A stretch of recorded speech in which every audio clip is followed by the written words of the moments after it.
La ascensión de Cristo. Sermón predicado la mañana del domingo 26 de marzo de 1871 por Charles Haddon Spurgeon. Pero a cada uno de nosotros fue dada la gracia conforme a la medida del don de Cristo, por lo cual dice: subiendo a lo alto, llevó cautiva la cautividad y dio dones a los hombres. Y eso de que subió, ¿qué es? Sino que también había descendido primero a las partes más bajas de la tierra. El que descendió es el mismo que también subió por encima de todos los cielos para llenarlo todo. Y él mismo constituyó a unos apóstoles, a otros profetas, a otros evangelistas, a otros pastores y maestros, a fin de perfeccionar a los santos para la obra del ministerio, para la edificación del cuerpo de Cristo. Efesios capítulo 4, versículos 7 al 12. Nuestro bendito Señor y Maestro nos ha dejado. Él se remontó en triunfo a su trono desde el Monte de los Olivos, lugar donde, en espantoso conflicto, sus vestidos habían sido teñidos en sangre. Después de haberse aparecido durante 40 días en medio de sus amados discípulos y de darles abundante evidencia de que realmente había resucitado de los muertos, y después de enriquecerlos mediante sus consejos divinos, ascendió a lo alto. Alzándose lentamente a la vista de todos ellos, les dio su bendición, al tiempo que desaparecía. Como el buen anciano Jacob, cuyo acto de despedida consintió en impartir una bendición a sus 12 hijos y sus descendientes. Así, antes de que la nube recibiera a nuestro Señor y lo ocultara de nuestra vista, Él impartió una bendición a los apóstoles que tenían los ojos puestos en el cielo y representaban a su iglesia. Él se fue. Hemos dejado de oír su voz de sabiduría. Su asiento a la mesa está vacío y la congregación sobre el monte no lo escucha más. Sería muy fácil encontrar razones por las que no debía haberse ido. Si nos hubiera tocado elegir, le habríamos suplicado que se quedara con nosotros hasta que concluyera la dispensación, a menos que la gracia nos hubiera capacitado a decir: no sea como nosotros queremos, sino como tú. Le habríamos suplicado insistentemente diciendo: quédate con nosotros. Qué consuelo es para los discípulos tener visiblemente con ellos a su propio amado Maestro. Qué sosiego para un grupo perseguido es ver que su líder está a la cabeza. Las dificultades desaparecen, los problemas se resuelven, las perplejidades quedan suprimidas, las pruebas se simplifican y las tentaciones son rechazadas. Si Jesús mismo, su propio amado pastor, estuviese cerca, las ovejas descansarían con seguridad. Si Él hubiera estado allí, habríamos acudido a Él en toda aflicción, como aquellos de quienes se dice fueron y dieron las nuevas a Jesús. Parecía conveniente que se quedara para lograr la conversión del mundo. ¿No habría tenido su presencia una influencia arrolladora mediante la elocuencia de la palabra agraciada y el argumento del milagro amoroso? Si él aplicara su poder, la batalla pronto concluiría y su gobierno quedaría establecido para siempre en todos los corazones. Tus saetas agudas con que caerán pueblos debajo de ti penetrarán en el corazón de los enemigos del rey. No te retires del conflicto, oh tú poderoso arquero, sino esparce por todas partes tus dardos dominadores. En los días de la carne de nuestro Señor, antes de que resucitara de los muertos, le bastó hablar, y quienes habían venido para llevárselo cayeron al suelo. Si pudiéramos tenerlo cerca de nosotros, ninguna mano perseguidora podría prendernos. A su mandato el más fiero enemigo se retiraría. Su voz hizo salir de sus tumbas a los muertos, y si pudiéramos tenerlo todavía en la iglesia, su voz despertaría a los que están muertos espiritualmente. Su presencia personal sería mejor para nosotros que 10,000 apóstoles. Al menos eso es lo que soñamos. E imaginamos que contando con Él visiblemente entre nosotros, el progreso de la Iglesia sería como la marcha de un ejército triunfante. Eso podrían haber argumentado la carne y sangre, pero todo ese razonamiento es acallado por la declaración de nuestro Señor: os conviene que yo me vaya, porque si no me fuese, el Consolador no vendría a vosotros. Podría habernos dicho que su majestuosa presencia era esperada por los santos en el cielo para que completara su felicidad. Podría haber dicho que para él mismo era conveniente que después de un largo exilio y del desempeño de tan estupendas labores resucitara para recibir su recompensa. Podría haber agregado también que su Padre merecía que retornara al seno de su amor. Pero, como si supiera que el temblor de ellos por su partida era causado principalmente por un temor vinculado a sus propios intereses personales, expresa la palabra consoladora de esta manera: os conviene que yo me vaya. Él se ha ido entonces, y ya sea que nuestros débiles entendimientos lo perciban o no, para nosotros es mejor que Jesús esté a la diestra de Dios, a que esté corporalmente aquí abajo en nuestras asambleas. De buena gana, 100 Betanias lo agasajarían y 1000 sinagogas se regocijarían de verle abrir las Escrituras. Hay mujeres en medio de nosotros que le besarían sus pies y hombres que se gloriarían de desatar la correa de su calzado. Pero él se fue al monte de la mirra y al collado del incienso. Ya no se sienta más a nuestras mesas ni camina con nosotros en nuestras calzadas. Él conduce a otro rebaño a las vivas fuentes de las aguas, y sus ovejas de aquí abajo no deben imaginar que les haya causado un daño con su partida. La inerrante sabiduría ha declarado que fue conveniente para nosotros que él se hubiera ido. Esta mañana, en vez de quedarnos mirando al cielo, como los hombres de Galilea, deplorando haber perdido a nuestro Señor, sentémonos en apacible contemplación y veamos si es posible que recojamos algunas útiles reflexiones de este evento grandioso que ha ocurrido. Que nuestras meditaciones asciendan por el sendero todavía luminoso de la ascensión de nuestro Señor. Allende, allende está bajo cielo, hacia lo alto donde ruedan las edades eternas. Primero, con la ayuda del Espíritu Santo y con miras a un beneficio práctico, vamos a considerar el hecho de la ascensión. En segundo lugar, el triunfo de esa ascensión. En tercer lugar, los dones de esa ascensión, y luego vamos a concluir notando las implicaciones de esa ascensión para los inconversos. Primero entonces dirijamos a lo alto nuestros pensamientos diligentes y consideremos el hecho de la ascensión. Hagamos de lado toda controversia o todo intento de una mera definición doctrinal y meditemos sobre la ascensión con miras a obtener consuelo, edificación y aprovechamiento del alma. El hecho de recordar de quién descendió a las partes más bajas de la tierra, cuando dijo subió por encima de todos los cielos, debería proporcionarnos un supremo gozo. El descenso fue un tema de gozo para los ángeles y para los hombres, pero lo involucró en mucha humillación y dolor, especialmente cuando después de haber recibido un cuerpo que de acuerdo al salmista fue entretejido en lo más profundo de la tierra, todavía descendió a las entrañas de la tierra y durmió como un prisionero en la tumba. Su descenso a la tierra, aunque para nosotros es una fuente de abundante gozo, estuvo lleno de dolor, de vergüenza y de humillación para él. Entonces nuestro gozo debería ser proporcional para que la vergüenza sea absorbida en gloria, el dolor sea disuelto en bienaventuranza y la muerte se torne en inmortalidad. Si los pastores cantaron con motivo de su descenso, todos los hombres deberían cantar en su ascenso. Bien merece el guerrero recibir la gloria, pues la ha ganado claramente. Nuestro amor por él y por la justicia nos impele a regocijarnos en su dicha. Todo lo que alegra al Señor Jesús alegra también a su pueblo. Nuestra simpatía con él es sumamente intensa. Valoramos su afrenta por encima de todas las riquezas y su honor es igualmente valioso para nosotros. Como hemos muerto con él y fuimos enterrados con él en el bautismo, y por medio de la fe hemos resucitado con él por la operación de Dios, que le levantó de los muertos, así también nos ha hecho sentar en los lugares celestiales y hemos obtenido una herencia. Si los ángeles entonaron sus más dulces cánticos cuando el Cristo de Dios retornó a su asiento real, con mucha mayor razón deberíamos hacerlo nosotros.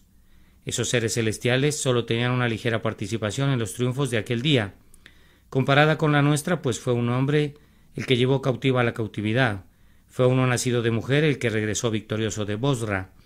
Muy bien podemos unirnos al salmista en el Salmo 68, al cual se refiere nuestro texto. Mas los justos se alegrarán, se gozarán delante de Dios y saltarán de alegría. Cantad a Dios, cantad salmos a su nombre, exaltad al que cabalga sobre los cielos.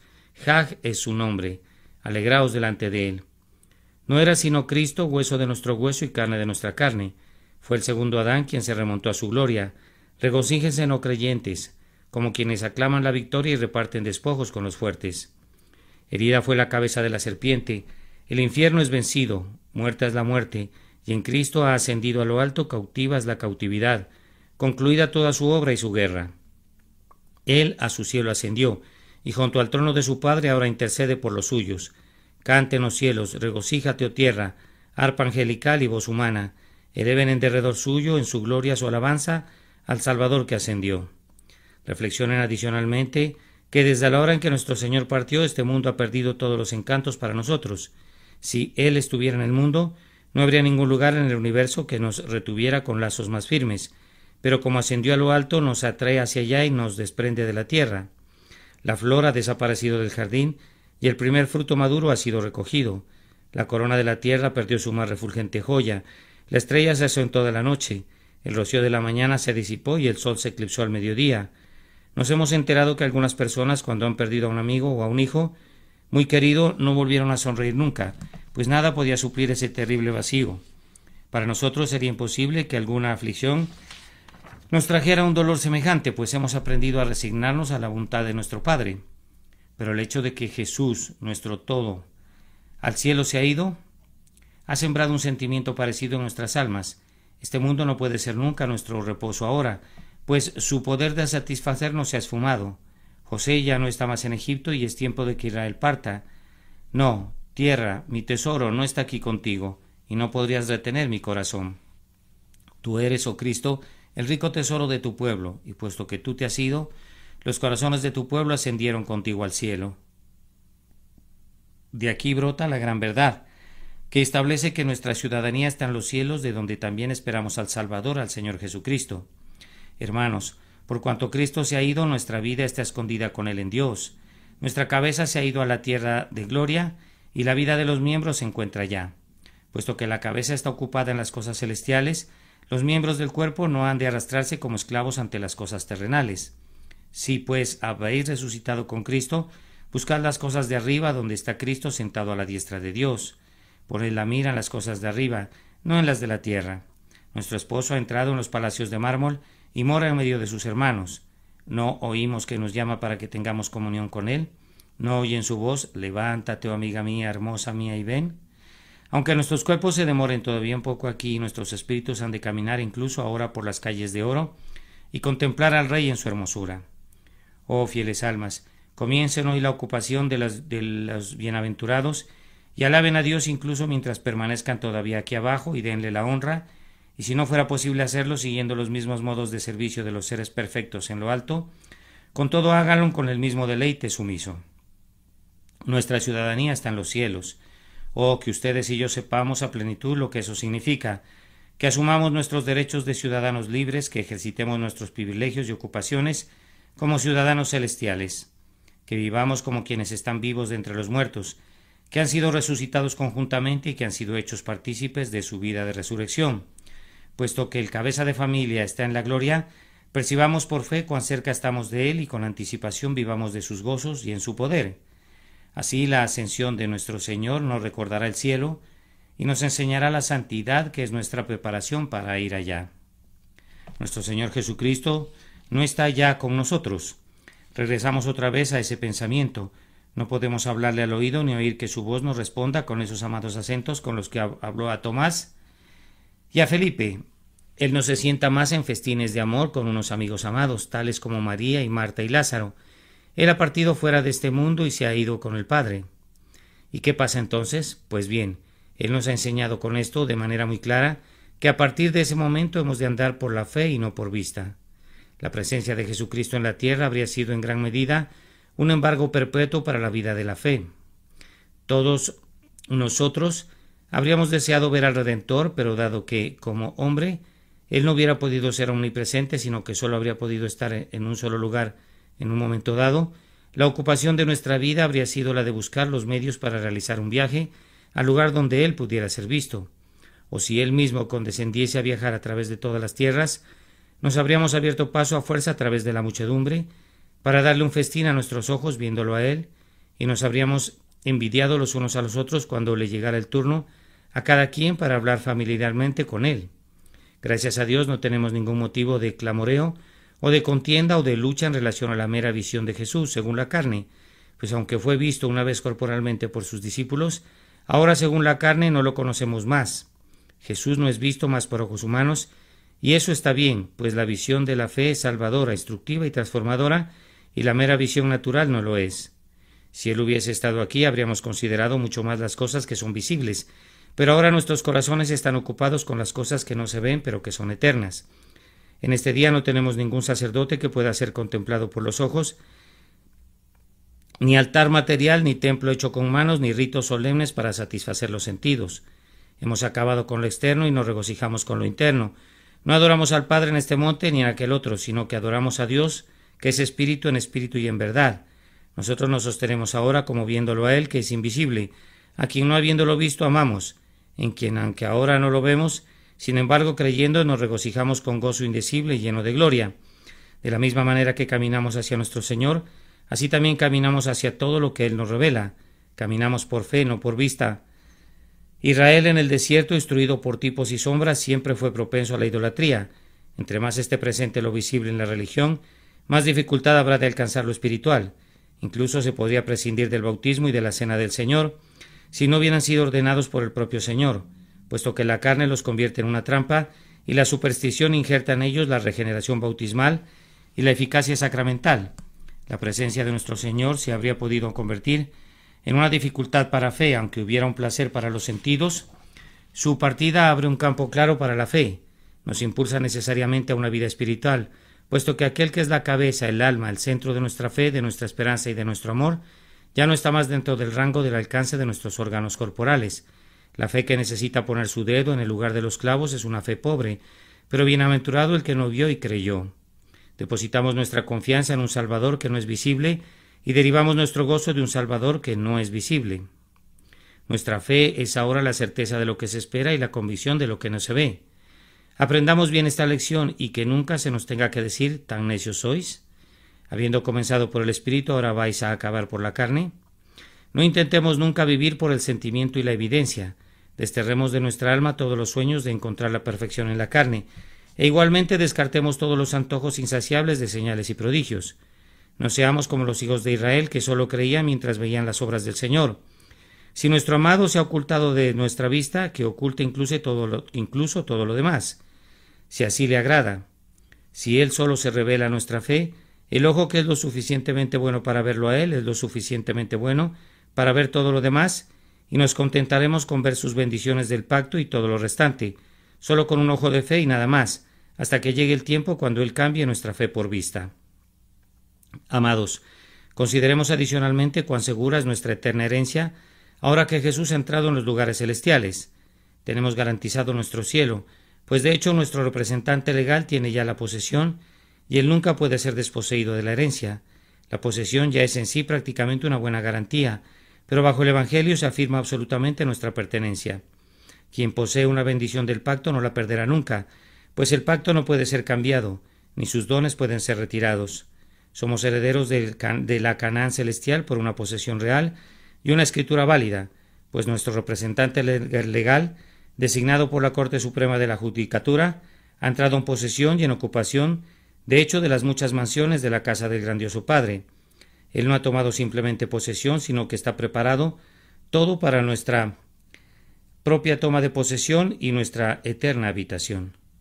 Cuando un hombre entra en una casa y la reclama para sí, si existiera alguna duda acerca de sus derechos, no pensaría en prepararla para habitarla, sino que pospondría cualquier gasto de esa naturaleza hasta que todas las dudas se hubieran aclarado. Pero nuestro buen Señor ha tomado tal posesión de la ciudad de la Nueva Jerusalén, que la está preparando cotidianamente para nosotros, para que donde Él esté, nosotros podamos también estar. Si yo pudiera enviar al cielo a algún simple ser humano como yo para que apartara mi lugar hasta mi llegada, temería que mi amigo lo pudiera perder, pero como mi Señor, el Rey del cielo y Señor de los ángeles, fue allá para representar a todos sus santos y para reclamar sus lugares, yo sé que mi porción está segura. Estén contentos, amados, y canten de gozo como lo hizo el corazón del apóstol cuando escribió: en él asimismo tuvimos herencia. Además, si Jesús se ha ido a la gloria, cuán exitosas han de ser nuestras oraciones. Si envías una petición a la corte, esperas que tenga éxito si está redactada en el estilo apropiado y si ha sido refrenada por una persona influyente, pero cuando la persona que apoya tu petición está ella misma en la corte y recibe tu petición y la presenta allí mismo, te sientes todavía más seguro. Nuestras oraciones no solo reciben hoy el imprimatur, imprímase, de nuestro Señor, sino que son presentadas por su propia mano como sus propias peticiones.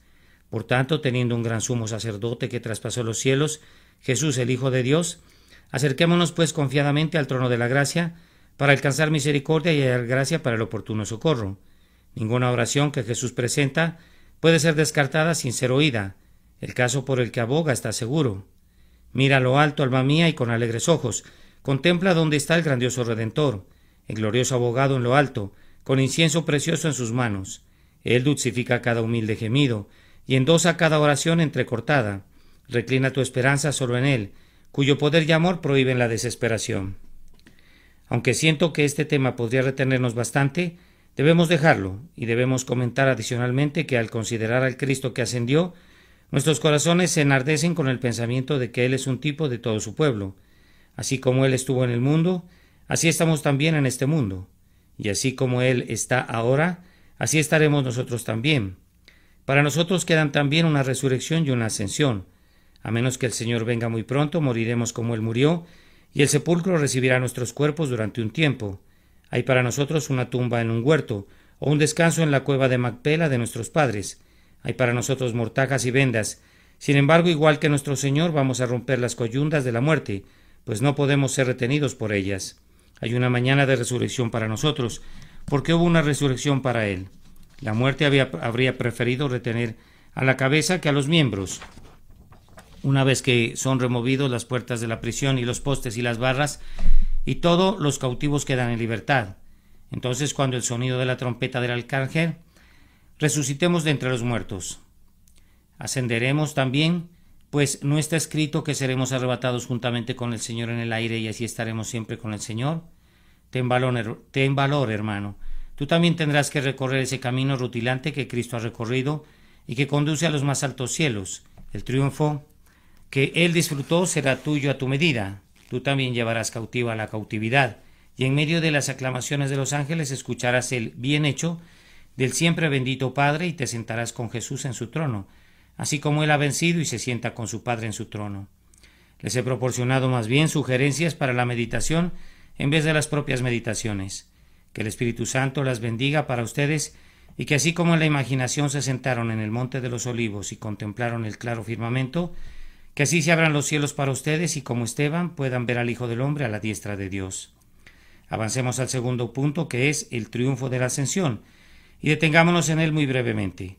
Los salmistas y los apóstoles se deleitaron en hablar de la triunfal ascensión de nuestro Señor al monte de Dios. Solo intentaré referirme a lo que ellos han dicho.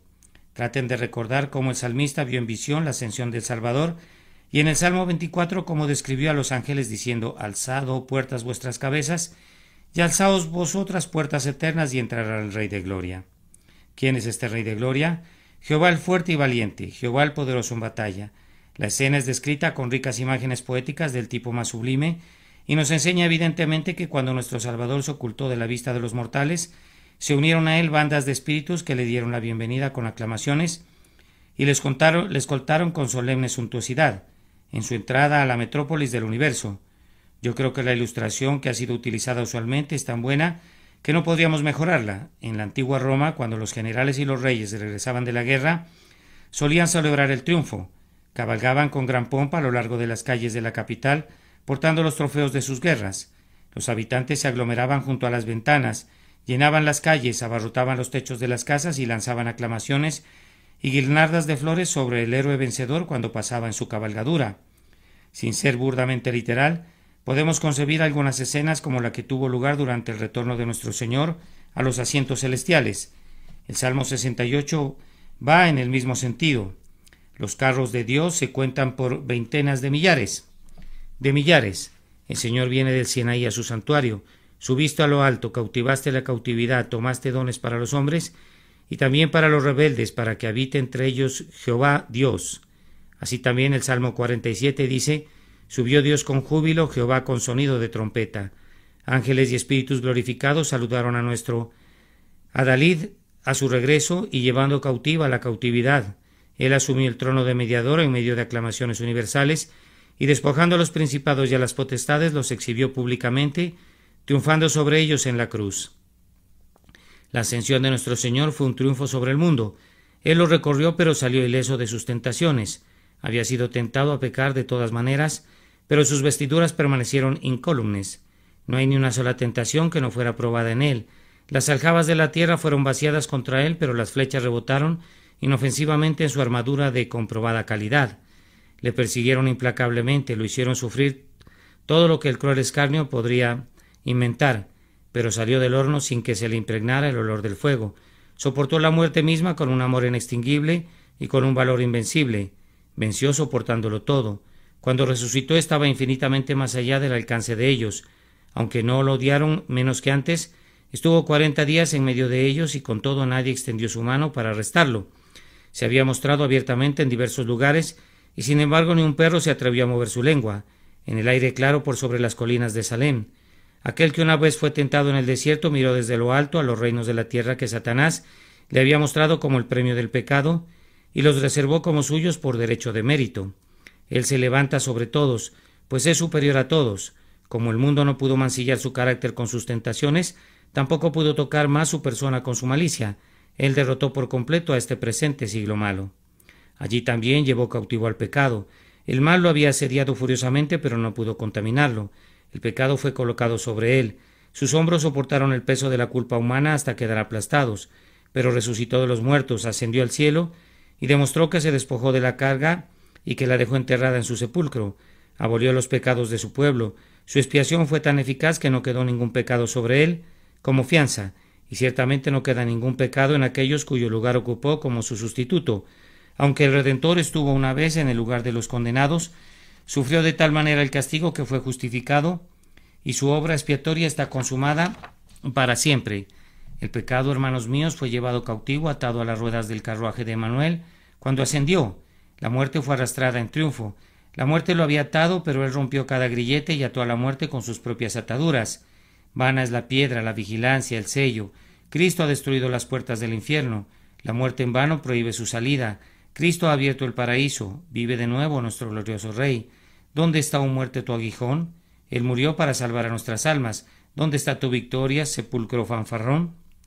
La ascensión de nuestro Salvador en ese mismo cuerpo que había descendido a las partes más bajas de la tierra es una victoria tan rotunda sobre la muerte que cada santo que muere puede estar seguro que la inmortalidad, o más bien de la inmortalidad, y puede dejar atrás su cuerpo sin miedo de permanecer eternamente en las bóvedas de la tumba.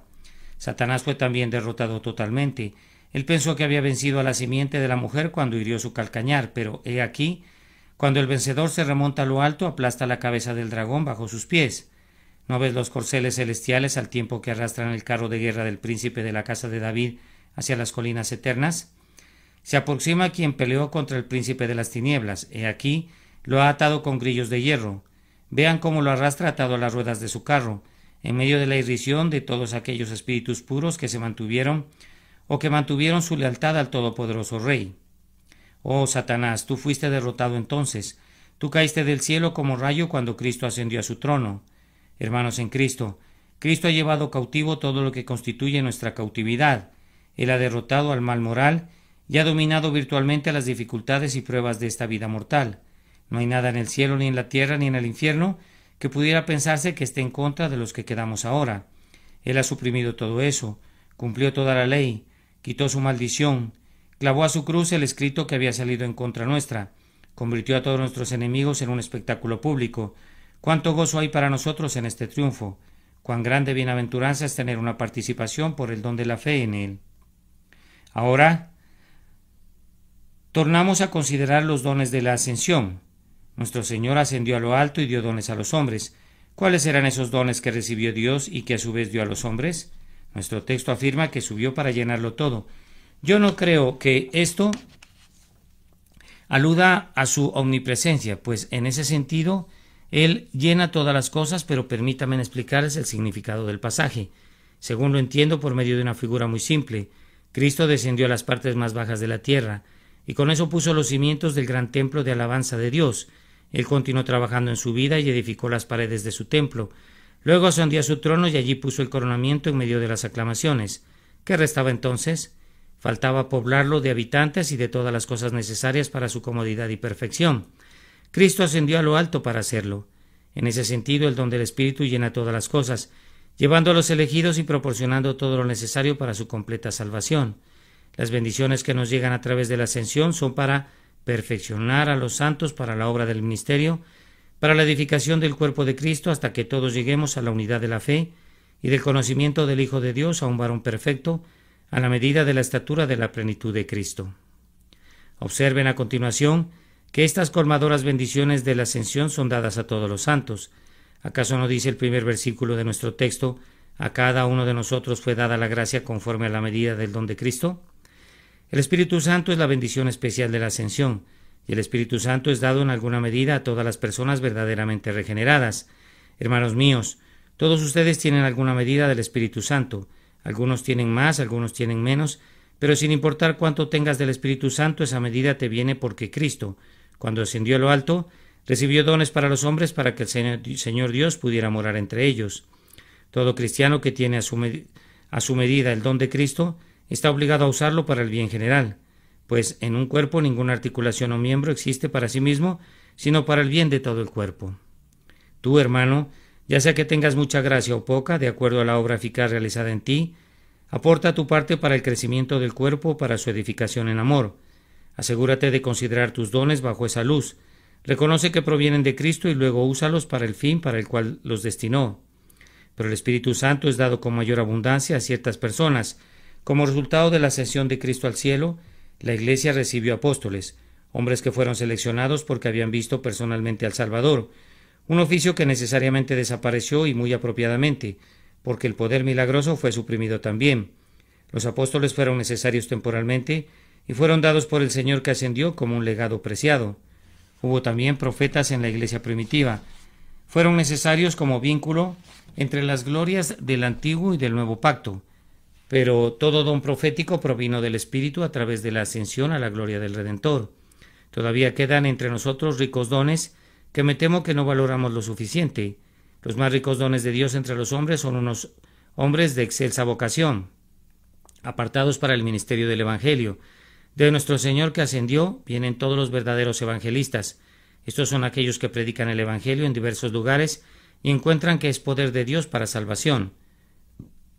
Son fundadores de iglesias, cultivadores de un nuevo suelo, hombres de espíritu misionero que no edifican sobre los cimientos de otros hombres, sino que excavan por sí mismos.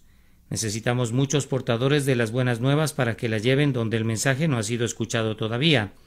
No creo conocer una mayor bendición para la Iglesia que enviar denodados, incansables y ungidos hombres de Dios, instruidos por el Señor para ser ganadores de almas. ¿Quién entre nosotros podría estimar el valor de George Whitefield para la época en que vivió? ¿Quién calcularía jamás el precio de un John Williams o de un William Smith? Whitefield fue bajo Dios la salvación de nuestro país, que se dirigía en un declive directo al Pandemonium, la capital del infierno. Williams le arrebató a las islas del mar el canibalismo y Smith rompió las cadenas de los negros. Evangelistas como ellos son dones invaluables. Luego vienen los pastores y maestros que hacen una sola obra pero de diferentes maneras.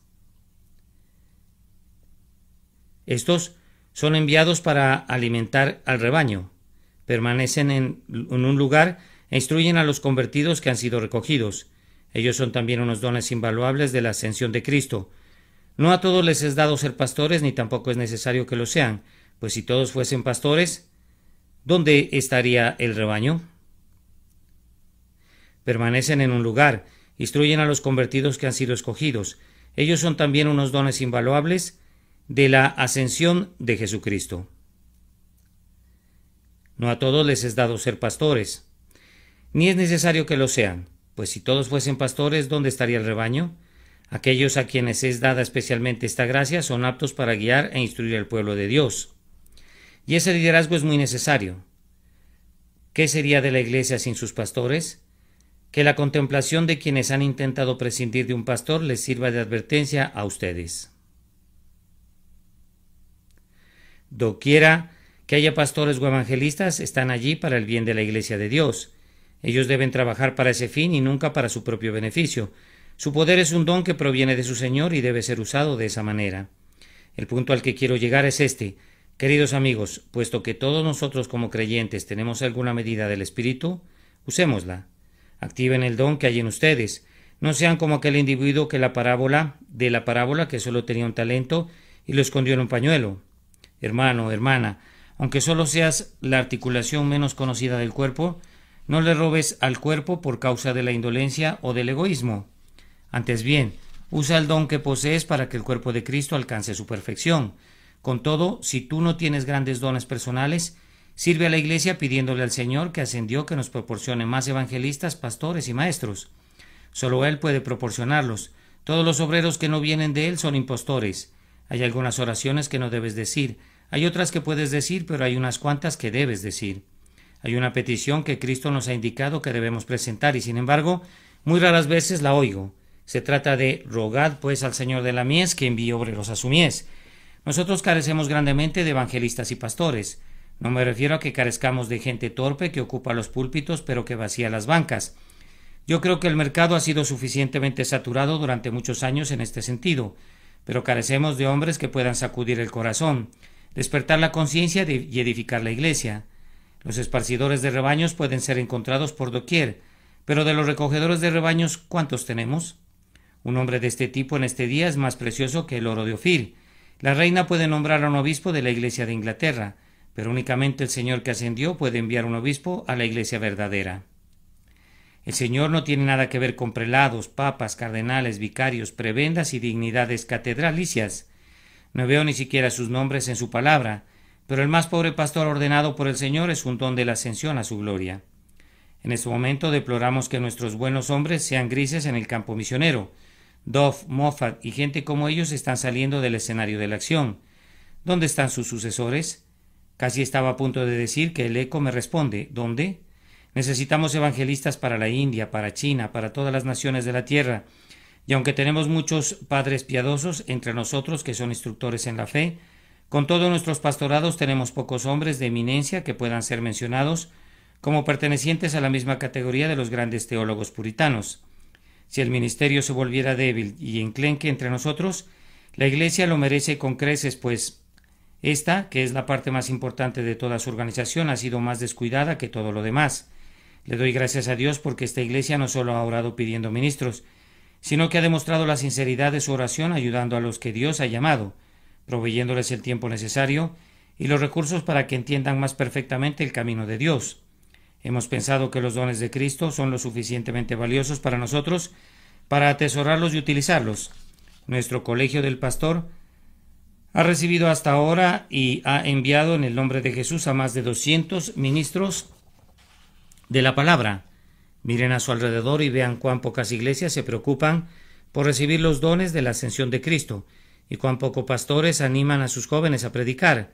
Leí el otro día con indecible espanto la queja de que a nuestras iglesias les gustaba tener demasiados ministros, una queja casi blasfema, que impugna el valor de los dones de la ascensión de Cristo, o que Dios nos diera 10 veces el número de hombres según su propio corazón y seguramente habría todavía una gran carencia de más. Pero hay demasiados, dicen ellos, para los púlpitos existentes. Oh miserable alma, ¿hemos llegado a ese punto en que un ministro ha de tener un púlpito listo a la mano? ¿Hemos de ser todos edificadores sobre los fundamentos de otros hombres? ¿No tenemos entre nosotros hombres que puedan juntar sus propios rebaños? En una ciudad de 3 millones de habitantes como esta, ¿puede decir alguien que los obreros de Cristo son demasiados? Los holgazanes son sin duda demasiados, y cuando la Iglesia echa fuera a los zánganos, ¿quién se apiadaría de ellos? Mientras permanezcan cientos de pueblos y aldeas sin una iglesia bautista y distritos enteros de otras tierras sin el Evangelio, es ocioso soñar que podemos tener demasiados evangelistas y maestros. Nadie es tan feliz en su obra como aquel que preside sobre un rebaño que él mismo reunió, y ningún pastor es más amado que aquel que levantó de las ruinas a una iglesia desvalida y la hizo convertirse en un gozo y una alabanza en la tierra. Pídanle al Señor que envíe verdaderos pastores y verdaderos evangelistas. Cristo los proporcionó a través de su ascensión. No hemos de olvidar esto. ¿Cómo?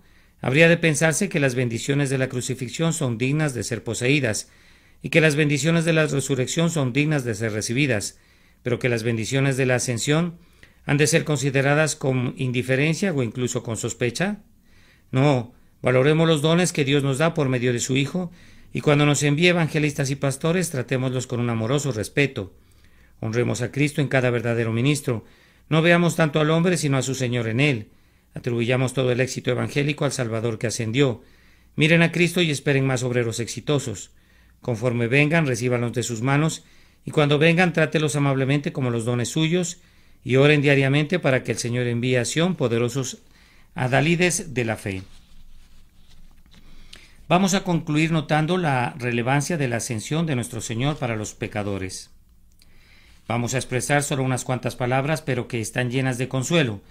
¿Notaron en el Salmo 68 las palabras «tomaste dones para los hombres y también para los rebeldes»? Cuando el Señor regresó a su trono todavía tenía pensamientos de amor para los rebeldes. Los dones espirituales de la Iglesia son para el bien de los rebeldes, así como para la edificación de quienes han sido reconciliados. Pecador, todo verdadero ministro existe para tu bien, y todos los obreros de la Iglesia tienen puestos los ojos en ti. Hay una o dos promesas vinculadas con la ascensión de nuestro Señor que muestran su benevolencia para con ustedes. Y yo, si fuera levantado de la tierra, a todos atraeré a mí mismo. Un Salvador que ascendió los atrae, entonces corran a él. Aquí hay otra palabra suya, es exaltado en lo alto. Para maldecir, no, para dar arrepentimiento y perdón de pecados. Miren a lo alto, a la gloria en la que ha entrado. Pidan el arrepentimiento y la remisión. ¿Dudas de su poder para salvarte? Aquí hay otro texto. Puede salvar perpetuamente a los que por él se acercan a Dios, viviendo siempre para interceder por ellos. Ciertamente, él ha ido al cielo por ti, así como también por los santos. Tienes que tener buen ánimo y poner tu confianza en él en esta feliz hora. ¿Cuán peligroso sería despreciarlo? Quienes lo despreciaron en su vergüenza perecieron. Jerusalén se convirtió en un campo de sangre porque rechazó al despreciado Nazareno. ¿Qué será rechazar al rey ahora que ha tomado su gran poder? Recuerden que este mismo Jesús que ha sido tomado de nosotros al cielo, así vendrá como fue visto ir al cielo.